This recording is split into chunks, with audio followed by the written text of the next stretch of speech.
ഹരി ഓം. എല്ലാവർക്കും നമസ്കാരം. നമ്മൾ ഇന്നിവിടെ പറയാൻ പോകുന്നത് ഭഗവാനെ നേരിൽ കണ്ട് സംസാരിക്കാൻ ഭാഗ്യം ലഭിച്ചിട്ടുള്ള ഒരു ദിവ്യ വ്യക്തിയെക്കുറിച്ചാണ്. ഈശ്വരന്മാരെ മാംസക്കണ്ണുകൾ കൊണ്ട് കാണാൻ കഴിയുന്ന ദിവ്യനായ വില്ലുമംഗലത്തെക്കുറിച്ച് കേട്ടിട്ടില്ലാത്ത കേരളീയർ ഉണ്ടാവില്ല. ഈ സ്വാമിയാർ വഴി കേരളത്തിൽ അനേകം ക്ഷേത്രങ്ങളും ഉണ്ടായിട്ടുണ്ട്. ഈ സ്വാമിയാരെ കുറിച്ച് ചില നടന്ന സംഭവങ്ങൾ പറയട്ടെ. ഒരിക്കൽ വൃശ്ചിക മാസത്തിൽ കാർത്തിക നാളിൽ സ്വാമിയാർ വടക്കുംനാഥ ക്ഷേത്രത്തിൽ ദർശനത്തിനായി ചെന്ന സമയം ഭഗവാനെ ശ്രീകോവിലകത്ത് കാണാനില്ലായിരുന്നു.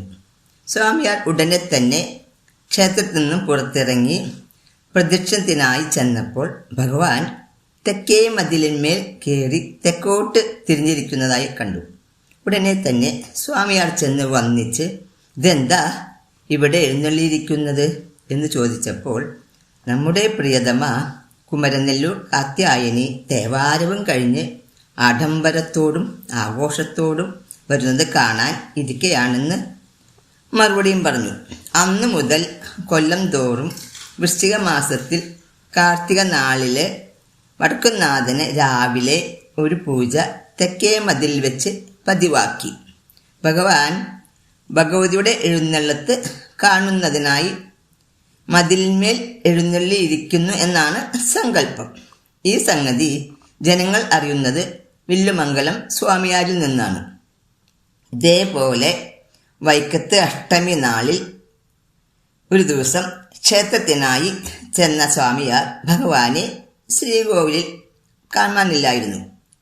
അങ്ങനെ സ്വാമിയാർ അമ്പലത്തിനുള്ളിൽ നോക്കിയപ്പോൾ ഭഗവാൻ ഒരു വൃദ്ധ ബ്രാഹ്മണന്റെ വേഷത്തിൽ വടക്കേ ചുറ്റമ്പലത്തിൽ ഒരു തൂണിന്റെ ചുവട്ടിലിരുന്ന് സദ്യ ഉണ്ണുന്നതായി സ്വാമിയാർ കണ്ടു. സ്വാമിയാർ കണ്ട മാത്രയിൽ ഭഗവാനെ വന്ദിച്ച് ഈ വിവരം ജനങ്ങളെ അറിയിക്കുകയും ചെയ്തു. അതിനുശേഷം വൈക്കത്ത് അഷ്ടമി ദിവസം ആ തൂണിൻ്റെ അടുത്ത് ഭഗവാനെ സങ്കല്പിച്ച് ഒരില വെച്ച് സകല വിഭവങ്ങളും വിളമ്പുക പതിവാക്കി. അതിനുശേഷം വൈക്കത്ത് അഷ്ടമി ദിവസം വടക്കേ ചുറ്റിലിരുന്ന് ഊണ് കഴിക്കുക എന്നത് മുഖ്യമായൊരു വിശ്വാസമായി മാറി. അതേപോലെ തന്നെ സ്വാമിയാർ ഒരു ദിവസം അമ്പലപ്പുഴ ദർശനത്തിനായി ചെന്ന സമയം ഭഗവാൻ ശ്രീകോവിലിൽ ഇല്ലായിരുന്നു. സ്വാമിയാർ പ്രദക്ഷിണം ചെയ്യുമ്പോൾ ഭഗവാൻ ഒരു ഭട്ടരുടെ വേഷമായി നാടകശാലയിൽ മാരാരുടെ സദ്യയ്ക്ക് വിളമ്പുന്നതായി കണ്ടു. അവിടെ ചെന്ന് ഭഗവാനെ വന്ദിച്ച് ഇവിടെ വയ്ക്കാനും വിളമ്പാനും ധാരാളം ആളുകളുണ്ടല്ലോ, പിന്നെ അവിടുന്ന് എന്തിനിത്ര കഷ്ടപ്പെടുന്നു എന്ന് ചോദിച്ചപ്പോൾ മാരാമാർ നമ്മുടെ ഉത്സവം ഭംഗിയാക്കാനായി വളരെ അധ്വാനിക്കുന്നുണ്ട്. ഇവർക്ക് തൃപ്തിയാകും വരെ ഭക്ഷണം കൊടുക്കുക എന്നുള്ളത് നമുക്ക് വളരെ സന്തോഷകരമായിട്ടുള്ളതാണ്. ആണ്ടുതോറും ഇവരുടെ സദ്യയ്ക്ക് വിളമ്പാൻ നാം കൂടെ കൂടാറുണ്ട് എന്ന് ഭഗവാൻ അരുളി ചെയ്തു.